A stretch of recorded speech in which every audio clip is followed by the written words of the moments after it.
everybody. Welcome into Folklore and Flourish. Today is June 12th. We have had an eventful day over here at Blue Box 29 already this morning. It is only 6 a.m. Okay. Mark left for work around 4:15, 4:20 or something. But I hear barking. I'm trying to do some stories. I hear some barking. And I'm like, why are my dogs barking this early? There shouldn't be anyone on the porch. I get an alert. There's a person outside our house. Mark's gone. It's like 5 something in the morning. So I go peer outside, and what do I find? Freeloaders. Bunch of freeloaders. Not only that, but they're stealing my property. And what I'm trying to say to you is, I walk out. Well, I don't. I walk out of this room, look out the window, and I see a deer with his head stuck in our bird seed bag. And let me tell you this, the window's open, cracked open. I'm telling it to quit being a freeloader, have it on camera, post it on one of my socials. It turns and looks at me. I tell it to stop. It turns, looks back at me, decides to put his head back down and continue eating. Like, it took me actually walking out there and getting within, I ended up following him and kind of shooing him, on his way, little mule deer. And I walk into my driveway, off the porch onto the driveway, and there are 4 more deer standing there. I get within 10 feet or less of the one that was eating the bird feed. Because as I'm following out and I'm like, go and get. It's like, yeah, but do you have more food? Like, it just kept turning like, yeah, but do you have a snack? Do you have some treats? And in Nevada, you can't habitually feed big game mammals or anything like that. But I looked it up and was like, what the heck? And apparently they go for the bird seed a lot. They go, they find it, they eat it. But, uh, you know, long story short, we really got to come together as a society and really stand against this kind of thing. Like, they just, freeloaders. It's ridiculous. It's the real problem of this nation. Just kidding. It was actually very exciting to get that close to the deer this morning. I was talking to it, and in my head, I was like, wow, I'm totally Snow White right now. This is how it feels. But it was just kind of nice. It was a nice little interaction we had early in the morning that never would have had if I didn't get up early, and get to work. So I appreciate that. And it was just really exciting. Obviously, I live in a community where hunting is one of the big attractions. It's one of the big things here. So knowing that and just being able to get that close to a mule deer, it was just really cool seeing their velvety horns and stuff. I think that's what it's called when they're all fuzzy like that. But it was very cool because when I went down, there was at least 3 bucks, and then there was there was a doe behind it. But just to get that close was pretty rare, and it was, I'm pretty grateful for that this morning. But with all of that in mind, it is June 12th. We are in the middle of the ordeal, week 2, the ordeal. We're all about our heroes and quests, right? The Pathfinder. So being a hero this morning, I was feeling Snow Whitish, dealing with the deer. But today, with our hero and their quest, we are actually looking at the Sunstrike. So our theme is sudden danger. Our lesson is that thunder favors bravery. You already know with the Sunstrike and thunder coming, and as you'll see in the image for our stories today, you'll see Mjolnir. Any of you that know who that is, I think a lot of people do with the Marvel Cinematic Universe, bringing to light a lot of that Norse mythology. But yes, we do start off with Thor today over in Norse mythology. Then we go to Indian, Aztec, and then African folklore today. So we get a lot of really fun Sunstrike, thunder kind of deities or stories. With all these themes, we see the cross references a lot. When I was reading these stories and going through them, it's just, I really wanted to add a 5th story. It's an Aboriginal tradition down in, I believe it's Australia. Yeah, it has to be Australia. Anyways, it's an Aboriginal story in Australia about their lightning god or their thunder god. I wanted to really do it, but I really need to look more into it. The more evidence that I found and through some of the books and some of the texts and evidence that has been sent to me, I've noticed that there's a lot of connection there with a lot of these Sunstrike stories, specifically these deities coming and thunder being with them, lightning being with them holding some sort of thing like Mjolnir. And so it just goes to show another way where worlds apart, right? Norway and Australia. And yes, Norse mythology went farther than just Norway. But let's just say we're just in Norway and just Australia.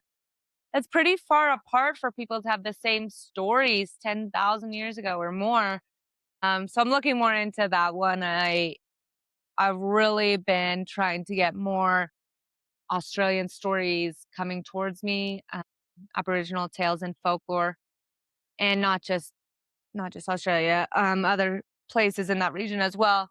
Trying to get those to get some more representation. So yeah, if you guys have any, please, please, please let me know if you know more about that story in particular. I would love to get some messages. But with the four that we have today, we're gonna think about what shakes me awake. So what shakes me awake? So today our activity is that we're gonna pause and pay attention to the wind today. So we're gonna pay attention and feel the wind today. Whether it's faint or whether it's forceful, we're gonna really acknowledge that force, whatever it may be. The wind has always been something that I didn't like. You know, we always like the light breeze, the perfect kind of wind to cool us down. But whenever it has a little bit of force behind it, it seems to just be a problem. It kind of feels like the youngest child storming through the world, just creating catastrophe and chaos everywhere they go. But we're going to actually not just acknowledge it today, but appreciate it, whether it is faint or forceful. And that's hard to do in some places when the wind is very dangerous. But that is today's theme, sudden danger. And paying attention to the wind and weather it can tell you a lot more faster than the news and your phone, all of that stuff. So we're going to do that today, and then we're going to meet sudden disruption with presence rather than retreat. So when we get disrupted today, rather than retreating or flying off the handle like I sometimes do, I'm going to really be present with it. And I'm not saying we sit in our suffering or we sit in the things that are annoying or we just let things become chaotic. I'm saying when I get disrupted, rather than flying off the handle or getting upset, just going to take a breath, be calm with it, acknowledge why if I need to, and then move on. So be in it for that present moment and then let it be. But today's all about the Sunstrike. I'm excited. I just kind of want to go see if the deer come back out. The sun's coming up, so I'm sure they're going to go lay down. I almost wonder, because we have trees right behind our house, right out there. And that's where they were at. I wonder if they're laying down, bedding down there. It's a little early for them to lay down, I guess. But anyways, I'm going to go spend some time doing some of that stuff. I hope you guys all have a wonderful and beautiful day and enjoy these four stories on the Sunstrike. See ya.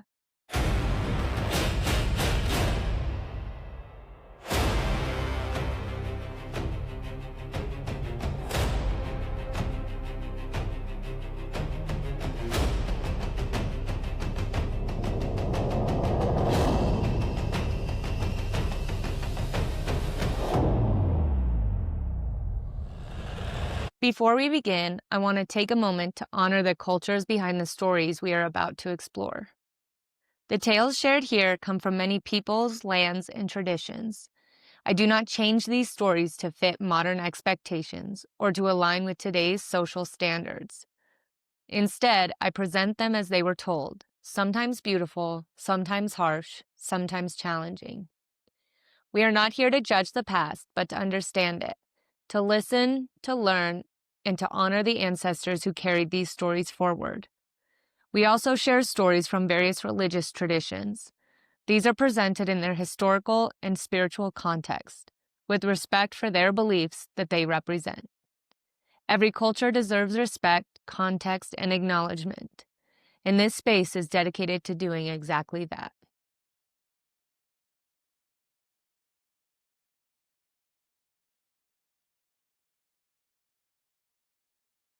Story 1. Thor in the Storm of Jotunheim. Across the cold seas and rugged mountains of the north, the people of Scandinavia watched storms roll across the horizon with both fear and admiration. Thunder echoed through valleys, lightning split the sky, and winds howled across forests and fjords. To the Norse, these storms were not random forces of nature. They were signs of movement in a living cosmos where gods, giants, and unseen powers constantly struggled against one another. Among these divine figures stood Thor, the red-bearded god of thunder, protector of Midgard and defender of humankind against the chaotic forces that threatened the world. One tale tells of a journey Thor undertook into Jotunheim, the land of the giants. Far beyond the settlements of man, beyond the familiar forest of mountains, stretched a wild realm where enormous beings dwelled among crags, glaciers, and endless storms. News had reached Asgard that several giants were gathering strength and plotting raids against both gods and mortals. Rather than wait for danger to arrive, Thor chose to meet it where it lived. Taking his mighty hammer, Mjolnir, and traveling with his companions, he crossed rivers, mountain passes, and frozen wilderness in search of the threat. For several days, the journey was uneventful. The sky remained clear, and the distant peaks of Jotunheim stood silent beneath drifting clouds. Yet as Thor and his companions ventured deeper into the giants' lands, the weather began to change. Dark clouds gathered unnaturally fast. Winds twisted through the valleys with growing violence. Lightning flashed across the mountains even though no rain had yet fallen. The storm seemed alive, responding to the presence of the travelers. Every step forward brought stronger gusts and louder thunder until the very earth appeared to tremble beneath the weight of the approaching tempest. Then the giants emerged. Towering figures stepped from the mist, their shapes illuminated by bursts of lightning. Some carried enormous clubs. Others hurled stones large enough to crush houses. The storm concealed their movements, making it difficult to know where the next attack would come from. Yet Thor did not retreat. Amid the roaring thunder, he raised Mjolnir and charged forward. Lightning flashed around him as hammer met stone, and the clash echoed across the mountains. The battle raged through rain and darkness, with thunder rolling continuously overhead like the beating of a giant drum. When the storm finally began to weaken, the giants had been driven back into the wilderness. Sunlight pierced the clouds, illuminating valleys washed clean by rain. Thor stood victorious, but the story endured for reasons beyond the battle itself. The Norse understood that storms often arrive suddenly, without warning or invitation. Danger rarely announces itself in advance. The tale teaches that courage is not the absence of fear, but the willingness to stand firm when chaos erupts around us. Like Thor facing the tempest of Jotunheim, bravery is revealed not during calm skies, but during the thunder itself. Story 2. Indra and the battle against Victra. In the earliest ages described within Vedic tradition, the world was sustained by the balance of sky, earth, rivers, and rain. Water nourished crops, filled rivers, and brought life wherever it flowed. Yet there came a time when this balance was threatened by a powerful being known as Victra, a serpent-like force associated with drought, destruction, and confinement. According to the ancient stories, Victra seized the waters of the world and imprisoned them, preventing rivers from flowing and clouds from releasing their rain. As seasons passed without relief, the earth began to suffer beneath an ever-growing burden of dryness and uncertainty. The people looked to the heavens for help, and their hopes rested upon Indra, the mighty god of storms, rain, and divine kingship. Indra was known as a warrior whose power moved through thunderclouds and whose presence could be felt wherever lightning illuminated the sky. Yet even for such a god, the challenge possessed by Victra was immense. The serpent had coiled itself around mountains and hidden places, guarding the captured waters with relentless determination. To free them would require a confrontation unlike any that had come before. Indra prepared carefully for the task ahead. Armed with the Vajra, a thunderbolt weapon forged through divine power, he journeyed toward the place where Victra waited. The landscape itself reflected the crisis. Rivers had dwindled to trickles. Fields cracked beneath the sun. Dust drifted across plains where life had once flourished. As Indra approached the stronghold of the serpent, dark clouds began gathering overhead. Thunder rumbled across the heavens, signaling that a decisive moment was approaching. The battle that followed became one of the most celebrated stories in Hindu tradition. Victra rose with tremendous force, surrounding mountains and valleys with his immense form. Storm clouds swirled above as Indra advanced. Lightning flashed across the sky while thunder rolled through the earth. The clash between storm and drought, movement and obstruction, echoed throughout creation. Again and again the serpent resisted, refusing to release the waters he had imprisoned. Yet Indra continued the struggle, wielding the thunderbolt with unwavering determination. At last, the Vajra struck true. Vitra's hold was broken, and the imprisoned waters burst free. Rivers surged from their confinement, rain fell upon the land, and life returned wherever the waters flowed. Fields revived, vegetation flourished, and the balance of the world was restored. For generations, the story served as a reminder that moments of crisis often arrive suddenly and with overwhelming force. Yet it also teaches that renewal frequently follows a storm. The thunder that shakes the heavens may seem frightening in the moment, but it can also herald the return of life, hope, and possibility. Throughout Indra's victory, the ancient tradition preserves a powerful image of courage confronting obstruction and transforming fear into renewal. Story 3. Huitzilopochtli in the Serpent Mountain. Long before the arrival of the Spanish, the people of central Mexico told stories of gods whose struggles shaped the world itself. Among the most important of these deities was Huitzilopochtli, the patron god of the Mexica people, associated with the sun, warfare, and the relentless courage required to survive in a dangerous world. His story begins not at a palace or a peaceful garden, but upon the mountain called Coatepec, the Serpent Mountain, a place where destiny and danger converge beneath the heavens. According to the tradition, Coatlicue, a powerful mother goddess, lived upon Coatepec. One day, while performing sacred duties, she discovered a ball of brilliant feathers descending from the sky. She placed the feathers within her clothing, and soon afterwards she became mysteriously pregnant. News of this unexpected pregnancy spread among her children, many of whom believed their mother had been dishonored. Anger and suspicion grew among them until it hardened into a terrible decision.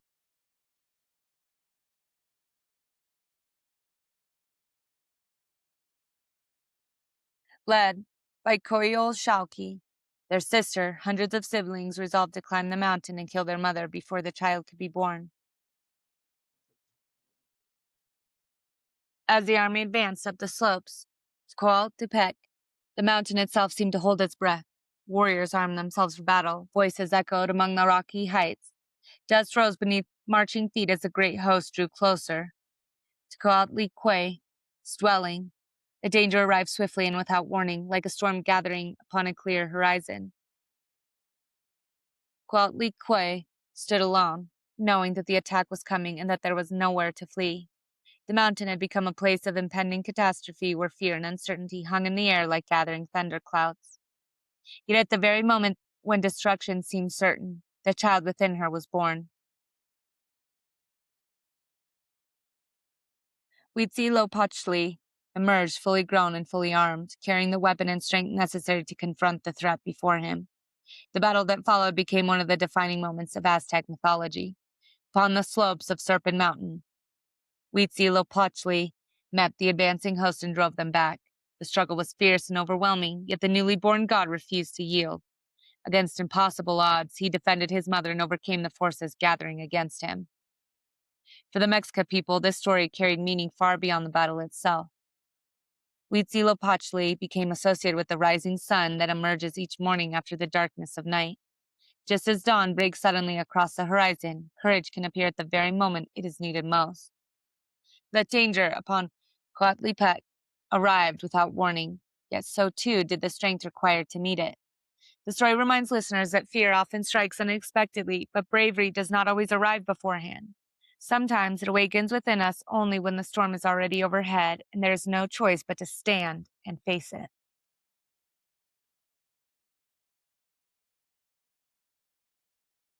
Story 4. Sango and the Lightning above Oyo. In the lands of the Yoruba people, where forests, rivers, and open plains stretch across West Africa, stories are told of Sango, a powerful river whose name became forever linked with thunder, lightning, and the immense forces that can transform the world in a single moment. Though remembered as a historical king in some traditions and as a defined figure in others, Sango accompanies a place where history, spirituality, and legend meet. Whenever thunder rolls across the sky and lightning flashes among dark clouds, many traditional stories remember his presence moving through the storm. The city of Oyo prospered under Sango's rule. Travelers traveled its roads, farmers worked fertile lands, and families gathered beneath the shelter of strong walls. Yet prosperity often creates the illusion that danger is distant. Seasons of peace can cause people to forget how quickly circumstances may change. According to the story, Shango understood something many others did not. The world can shift in an instant, just as a clear sky suddenly became a storm. Strength, therefore, requires vigilance, courage, and readiness rather than comfort and certainty. One evening, as villagers completed their work and the sun disappeared below the horizon, dark clouds began gathering across the sky. At first, the change seemed insignificant. A few distant rumbles echoed beyond the hills. Wind stirred through trees that had stood motionless throughout the day. Yet the storm grew rapidly. Clouds thickened until they covered the heavens entirely. Lightning flashed among them, illuminating the landscape in brilliant bursts of white and gold. Thunder followed with such force that homes trembled and lands fled for shelter. Many people rushed indoors, fearful of what the storm might bring. Yet within Yoruba tradition, storms associated with Shango were not merely destructive forces. They were reminders of power, courage, and transformation. The thunder announced that change had arrived. The lightning illuminated truths hidden by darkness. What seemed frightening at first also carried the possibility of renewal. Rain followed the thunder, drenching fields that had long awaited relief. Rivers swelled, crops received life-giving water. The same storm that inspired fear also restored abundance. For generations, Shango's stories taught an important lesson about the nature of sudden danger. Thunder rarely asks permission before it arrives. Lightning offers no warning beyond a brief flash. Yet courage is not measured during moments of safety and predictability. It is revealed when circumstances change unexpectedly and uncertainty appears without invitation. People who heard these stories understood that storms belong to life just as surely as calm skies do. What matters is not whether danger appears, but how we respond when it does. Thus, Shango became more than a figure associated with thunder. He became a symbol of resilience amid upheaval, strength amid uncertainty, and the ability to stand steady when the world changes in a single instant. Like lightning across the night sky, his story reminds us that bravery often reveals itself most clearly during the moments that shake us awake. Daily Thread for June 12th, the Sunstrike. There are moments in every journey when danger does not wait patiently upon the horizon, but arrives like thunder across a clear sky, shattering certainty and demanding an answer before we feel prepared to give it. Thor walked into the stormlands of the giants and discovered that courage is forged not beneath calm heavens, but amid wind, lightning, and chaos. Indra faced the great serpent who held back the waters of life and learned that the fiercest battles are often fought against the forces that seek to keep the world stagnant and afraid. Upon Serpent Mountain, Huitzilopochtli emerged in the very instant he was needed, reminding us that strength often awakens only when there is no longer time to doubt ourselves. Shango's thunder rolled across the lands of Oyo as a reminder that sudden change is not always an enemy. For the same storm that terrifies the earth may also bring the rain that allows new life to grow. Together, these stories speak of the unexpected moment, the strike of lightning that interrupts the ordinary and forces the traveler to become something greater than they were a breath before. We spend much of life hoping for clear roads and predictable skies, yet the old story suggests that transformation rarely arrives through comfort. It arrives through disruption, challenge, and the sudden realization that the storm is already here. The thunder that startles us awake may also reveal the courage we do not know we possess, and the danger we fear may become the very force that teaches us how strong we have always been.